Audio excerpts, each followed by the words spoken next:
You're tuned into Taiwan Grooves.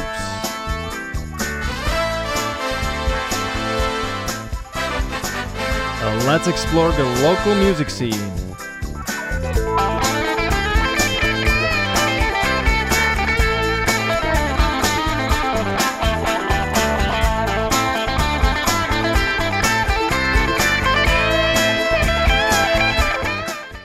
Hello and thanks for joining back to Taiwan Grooves. Today we have another special guest who appeared on my show a long time ago. So for those of you who have been here since the day one, we got the very talented Yufu with his newest album with a great quality of A1.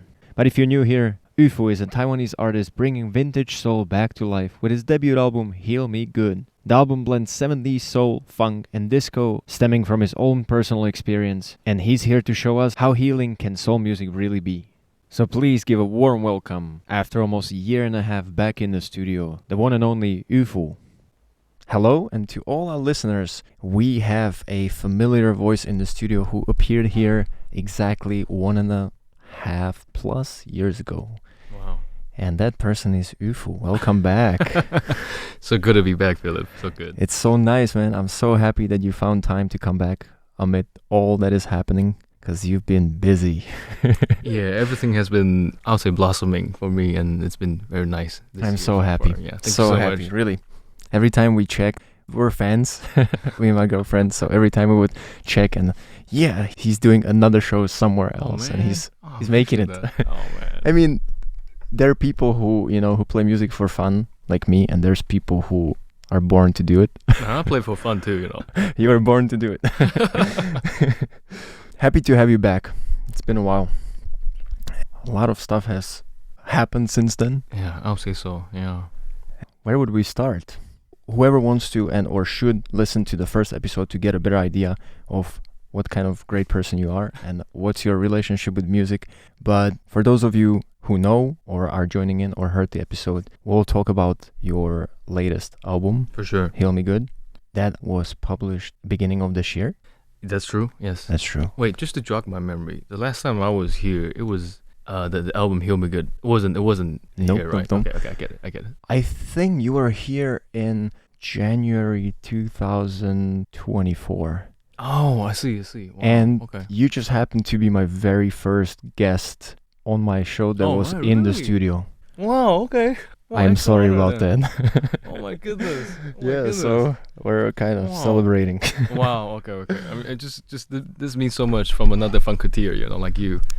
I remember 2024. That was the time I was struggling a little bit with music, and it's really, really great to have a conversation with a music lover like you.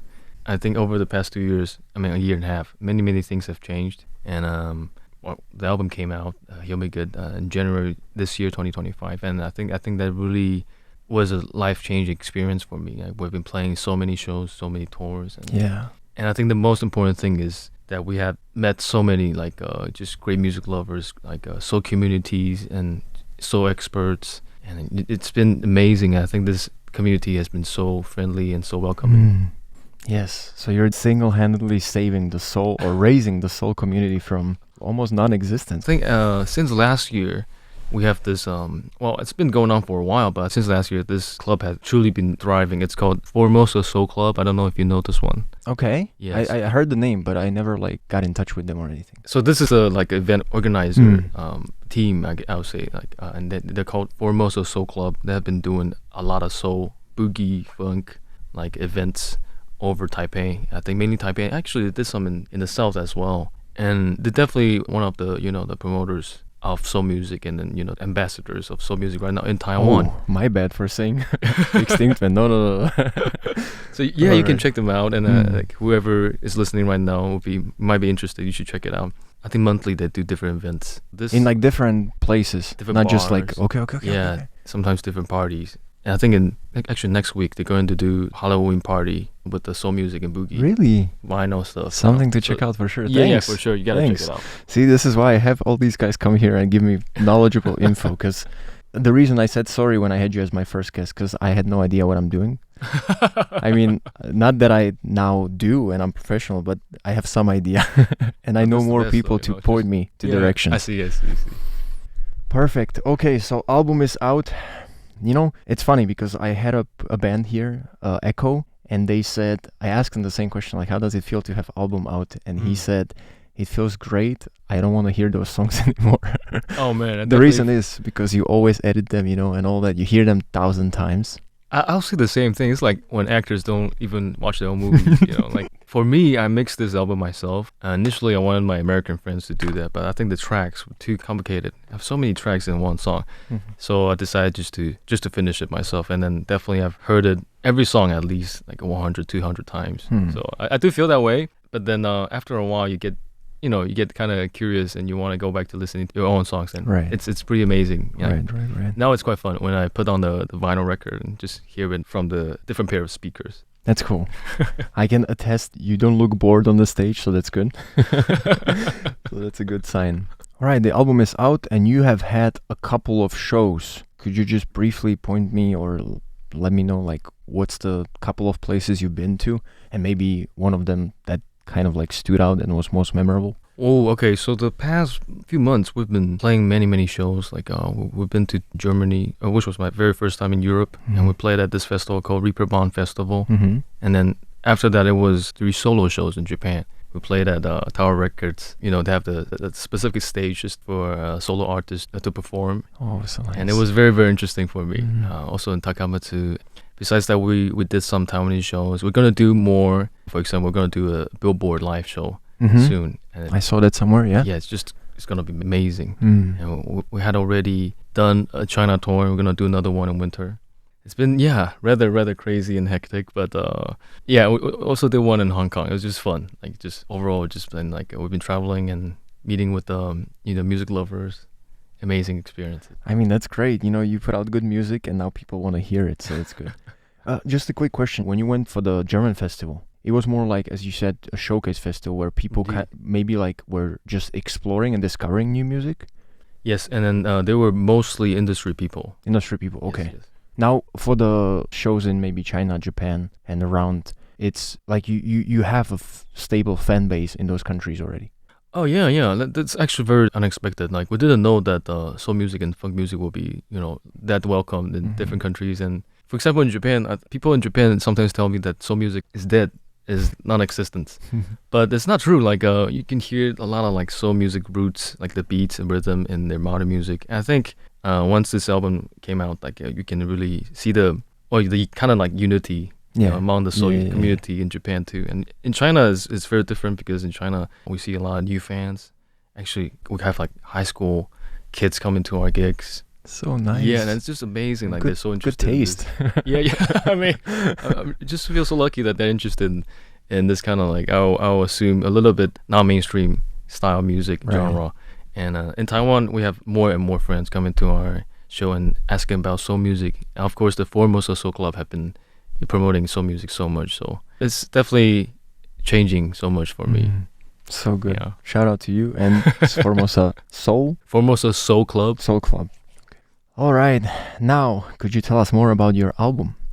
If I were to ask about the maybe inspiration, where it all came from and how it was connected, I think I saw somewhere that it was very personal and restorative.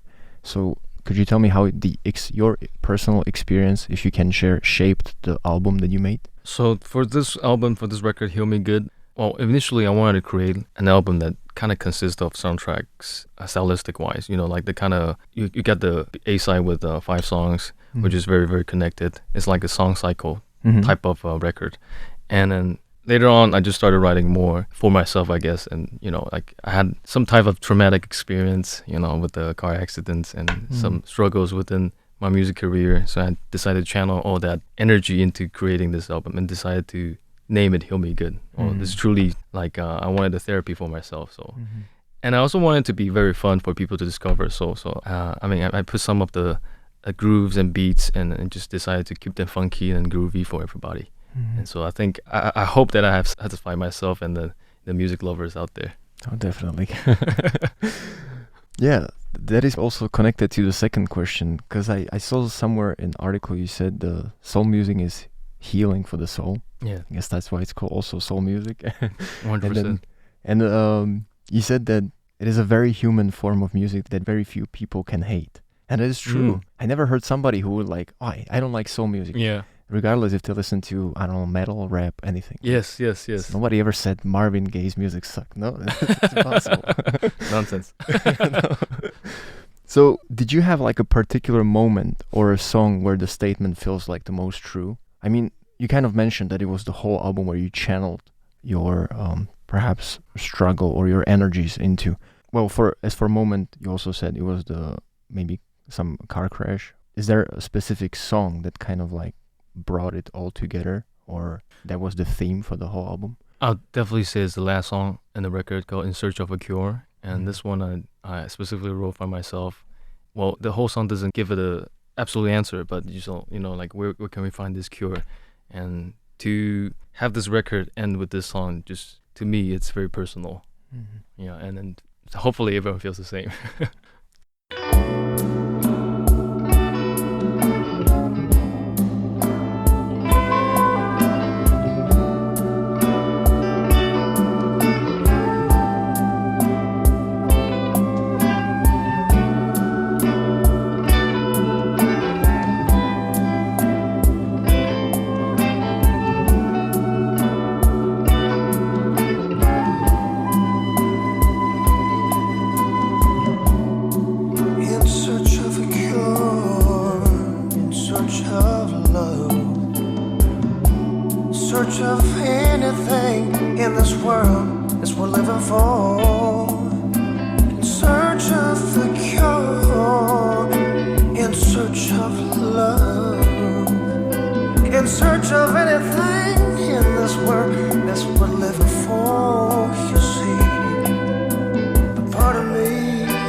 But it's funny that you mentioned Marvin Gaye, because like the healing and me personally, when I had some, like, for example, panic attacks or some anxiety problems, I just put on Marvin Gaye's What's Going On. It would definitely heal me in seconds once the saxophone comes in, you know. Yeah. and I think that it really, you know, it really possesses some kind of healing power and, you know, that therapeutic powers.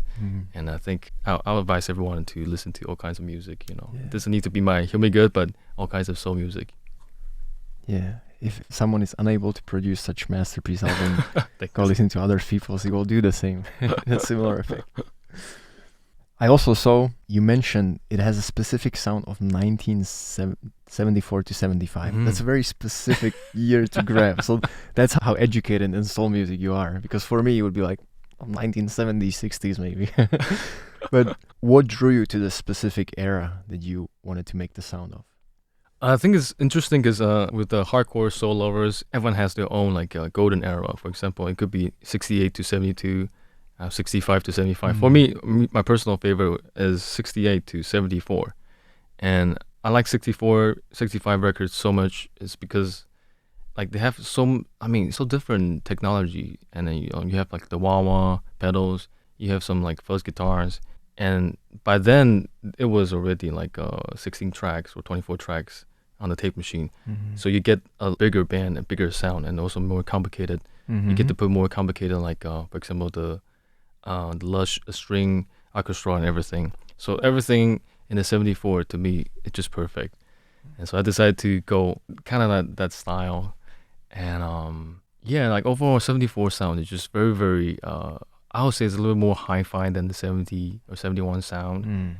And also, but it remains very like suave and cool, and also very, very healing, very soulful to me. That's amazing. And whereas like 75 or 76, it might seem a little bit more disco-y already. Okay. You know, so 74 is like kind of like proto-disco, pre-disco era, and then just very groovy for me. So nice. Now, if I ever meet a soul music fan, I'll play them your album and be like, define the year. Oh, we do that all the time actually. Yeah. Me and my wife just put on any song, and nice. then we ask each other like what's the specific year, and then we can guess it. Like I would say we have a 95% like success rate. So good. I mean, now that I think about it, it is definitely like in every music you'll have that. Once you're a fan, like you'll see it maybe in even rap music when you started with like the very early up to like the somewhere now or 2000s. Like there's clear distinction. Yeah. So I'm pretty sure in soul it's for sure. Yeah. So good. Such a nice game to play. I mean, we can nerd out all day long if you want me to. We'll see how much time we have. Then I'll give you a little pop quiz. I also saw an unfortunate news of home studio closing. Maybe that's the time when I saw something that you were selling stuff. When I thought that you were moving, because on Facebook I think you were selling a bunch of equipment. Was it last year or this year? I have no idea anymore. Maybe Facebook. It's been a while. I think maybe last year. And last year. Yeah, and that was really unfortunate because we had this good thing going for only 1 year. Right, when you have it at home, it's... Yeah, it's funny because we try to do all kinds of soundproofing and everything, and we actually recorded 2 albums with very loud drums. And then all of a sudden, I think the neighbor suddenly found out and I couldn't do anything about it. Did they not like the third album, or what happened? Yeah, maybe it wasn't good enough for her. But I think it was unfortunate because she seemed to be our neighbor seemed to be a more sensitive person, and we respect that. So that's so unfortunate, really. Wasn't there any deal proposed like, hey, the drums will only go from 1 to 5 p.m. and that's it, or something? Oh no, there were no like I think it's like non-debatable, and like she just wanted everything to be out. Just one person. It was just one person. Yeah. Oh man. And then she called the cops on us so many times, and I mean it's funny because even the policeman came. And then they don't hear anything, but we respected that, and then so we decided to move on, and we later on I had another home studio in my current home right now, and it's a different vibe. We cannot really record drums there, but I finished the rest of the album there. So we tracked the drums and bass and guitars in the original studio, and later on the rest, the vocals, and the rest of them. We finished there in the new one. I mean, if you were my neighbor, that would be amazing. Good music all day long. Maybe we need to build an art village, a music village together. You're onto something. Soulville, right? Soulville. Oh, just a curiosity. Did you also go like full analog for these 3 or your album? That's a really good question. Because I wanted to go for analog, but my tape machine broke down. I have this Fostech R16, sorry, it's a 16-track tape machine. It broke down. And I tried to get someone to fix it, but it's rather hard in Taiwan. So I decided to do a hybrid setup. So it's like understandable. We rent the tracks to some old vintage 70s mixers and get the warmth. And the other things we just did it in the box. Well, I'm aiming for the full analog experience next time, so hopefully. Yeah, I remember when you were last time here, you were like, I need to have that sound. Yeah, for sure. And it's very impressive that you still have like lots of those older equipment that you can kind of like ran through and it still works. So Oh, it's hard though. I mean, it's It very is. fun, definitely, but that's Yeah. you know you just have to go through like things so much, and then Yeah. most of the stuff came from Japan, which is Mhm. easier for me because my wife's Japanese. Mhm. But if you can get into those sounds, like to me, it's not just a religion thing, but it's really different, like Yeah. sound wise, like sonic wise, you know. So prayers for you finding the right person to fix it. You kind of mentioned the limitations, like having the studio closed down, which obviously, neighbor and all that, and having Yeah, it was a not being bummer. able to finish everything there. Yeah.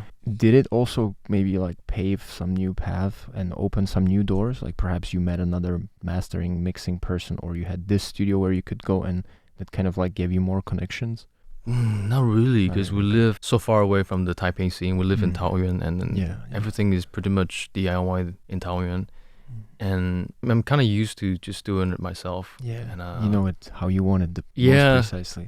I can be I can be the most difficult person to work with when it comes to mixing. So I don't blame my American friends.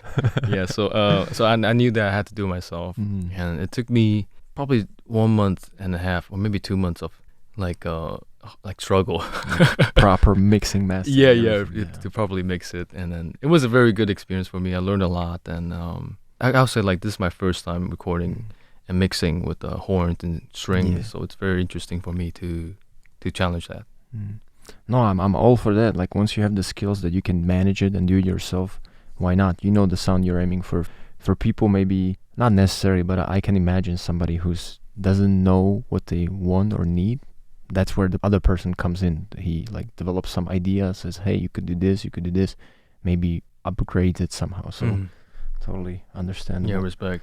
This is quite funny because like, I think in the modern soul scene, I mean whether it's in New York, Indonesia, I mean Taiwan, or in Europe, Mm. like soul scenes, everyone tend to mix their own stuff or like record, you know, like DIY spirit. So is, it's very, very yeah. strong in the soul scene. So like I thought like it would be fun to do it myself. Maybe that could be the reason. Like, you know, it's such a, I don't want to say that, but maybe minority nowadays. That Mm. once you try to find someone, maybe there's not enough like supply, and you're just like, you know what, I'm gonna that's do it very myself. true too. Yeah. You kind of started and mentioned working with American friends. You also, if I'm not wrong, also worked with Japanese people on this album. So people from the US and from Japan. Did this collaboration kind of like bring you new sound to the album?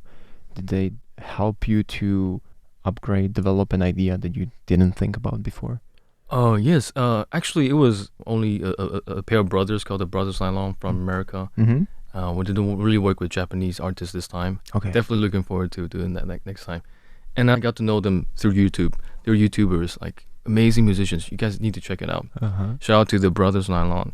And I was a big fan of theirs, so I contacted them and then said like, can we work together? Or do you guys like do film scores or like music scores for other people? And turns out they did. Mhm. So we got connected, and they did the horns and strings for this record. And I actually wrote like 90% of the strings and horns just as a reference for them. But I think they liked it too. They liked the tone, so they decided to record as is. Mm. And then some of the songs like Second Dose of Love, it was like I didn't compose anything like string and horn wise. I asked them to do the rest, and then it turned out to be probably one of my favorite horn tracks on the album So because it's good. very different from So good. from what you think of. Mm.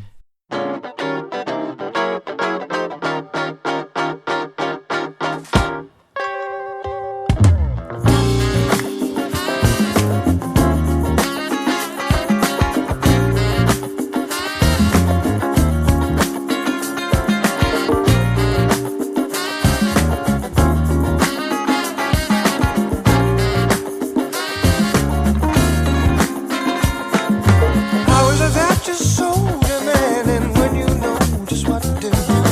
How can you spare me with those kisses since I fill up your loving pool? All of a sudden she ignite, leaving me so behind. That's the crush in the second baby, that's the way she operates. Second dose of love, you keep me coming back, even though you were not over my night. Second dose of love, you keep me crawling back home. Begging please not this time. Ooh, she feel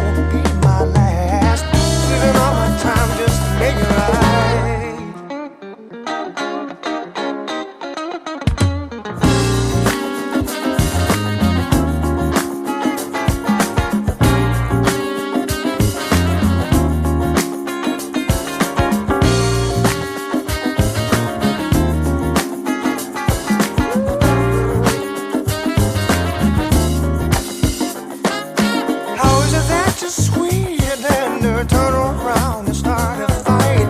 Hours of that I'm so behaving, losing sight like I'm hypnotized. All of a sudden she ain't mine, leaving me so behind. So just every day, that's the way she operates.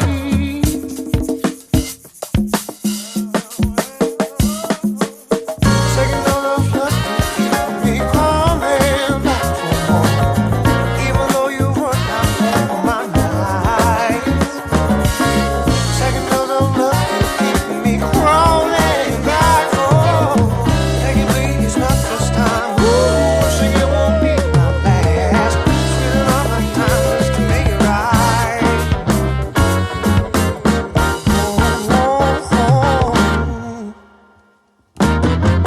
Baby, right now, I gotta make it right.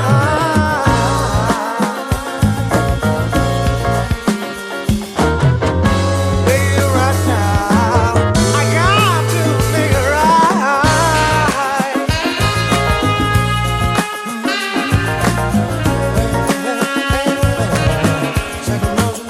Second dose. I think they just provided that extra kick for that song. Shout out to them for sure. Yeah, and I think that's one of the things, if it'd be so cool if we have a strong community because everyone can influence each other, Yeah. and then give each other ideas. And I think I've been struggling a little bit with that. I have my amazing band helping me out, but during the recording, I didn't have that band yet, so it was more like just me composing everything in my head and doing demos. Yeah, yeah. So I think I'm lucky enough to be able to work with the brothers Nylon. I mean, this is just a very good example of how the community is working, because you saw someone you liked, you reached out, they were very willing to get on board yeah. and just help. Yeah. So you did the first step towards the next time you're making something, be like, hey, I like your music, could you help me with this part? Yeah, for sure. It's great. And yeah, so many talented people in the scene, and I'm definitely gonna be working with them next time as well. Yeah. And that's all we have for you in the first episode, interviewing Yufu. Please do come back next week when we're going to discuss the album more into details and learn about some songs on the album. Thanks for tuning in. Have a lovely week.